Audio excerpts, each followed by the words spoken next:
Good day. I am Abigail M. Libunao, a registered nurse and a licensed professional teacher. Currently, I am a teacher at the Union National High School Senior High School Department.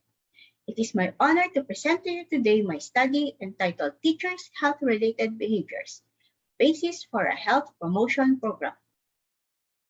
Non-communicable diseases or NCDs such as heart disease, cancer, diabetes, and chronic lung diseases are responsible for almost 80% or 41 million deaths per year globally. Health-related behaviors are considered the most significant risk factors for NCDs. That is why NCDs are considered lifestyle diseases.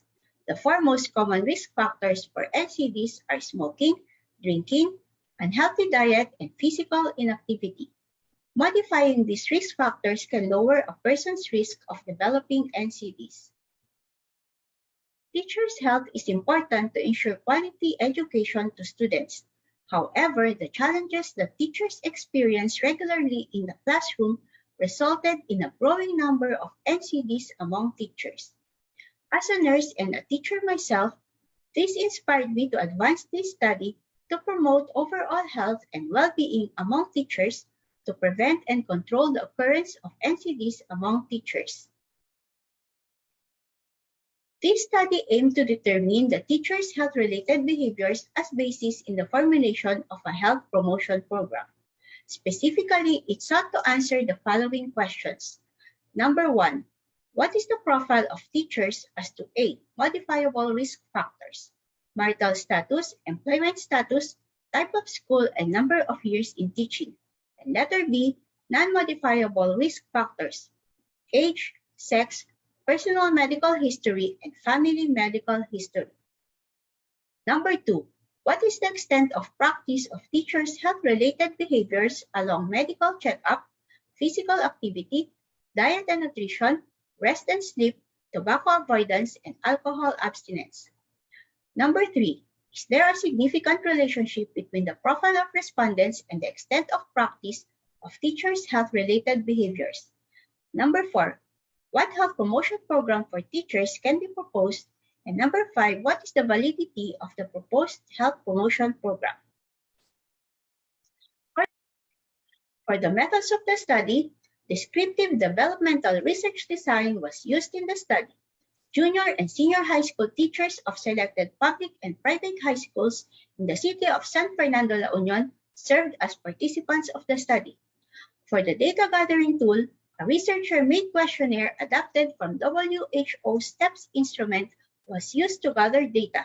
The instrument has a validity of 4.875 or very highly valid and reliability of Cronbach's alpha 0.97. For data management, frequency counts and percentages were used to treat the respondent's profile. The extent of practice of teachers' health-related behaviors was analyzed using weighted mean, and the correlation between the variables were analyzed using Pearson product moment correlational coefficient. Let's now go to the results and discussion.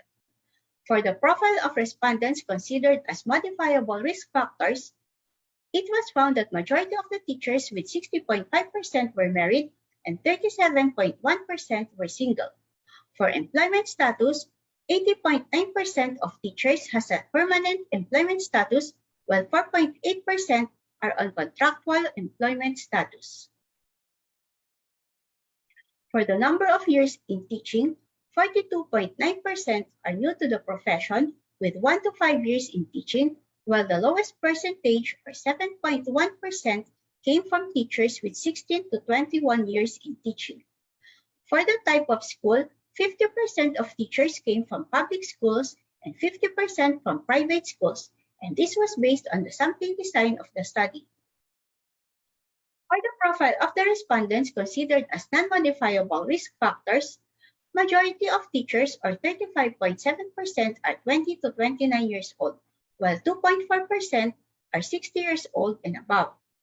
For the sex, majority of teachers, or 73.8%, are female.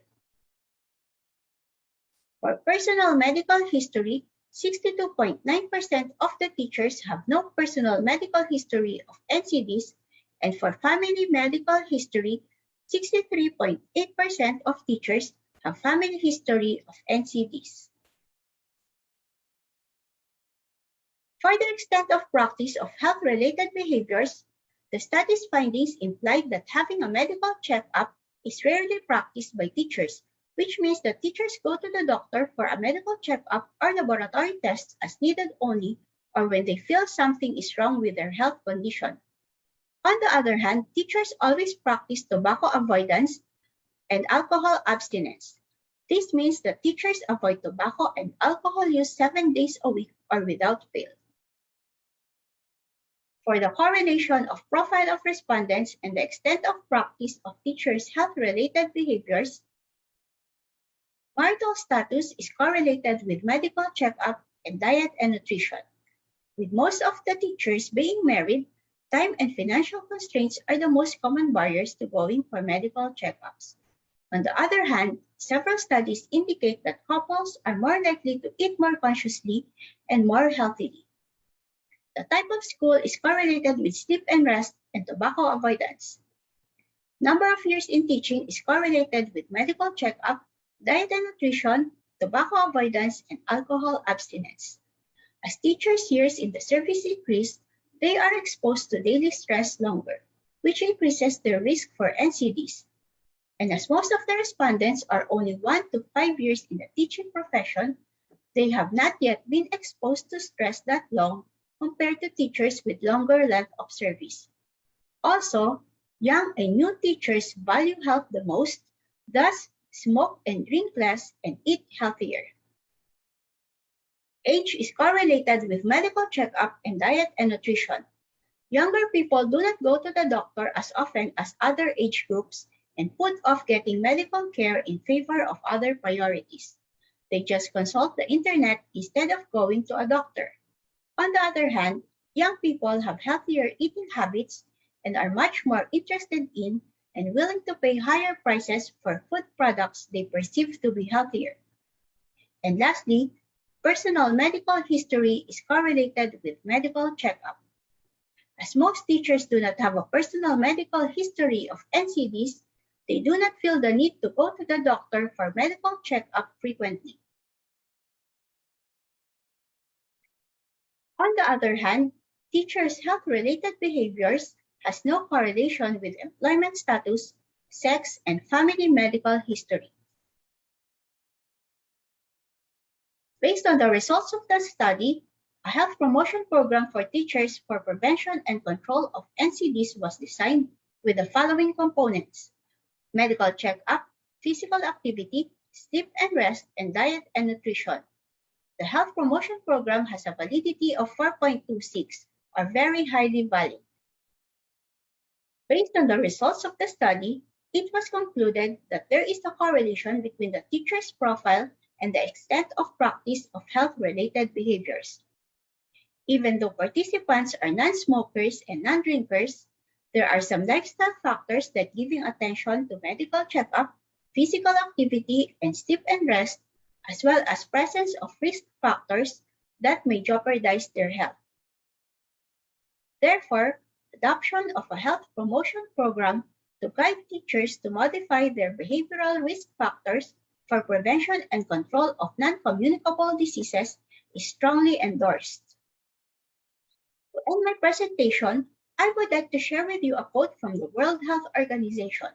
The risk factors of today are the diseases of tomorrow. Let us all remember the importance of adopting a healthy lifestyle because prevention is better than cure. Once again, this is Abigail M. Libunao, and thank you for listening.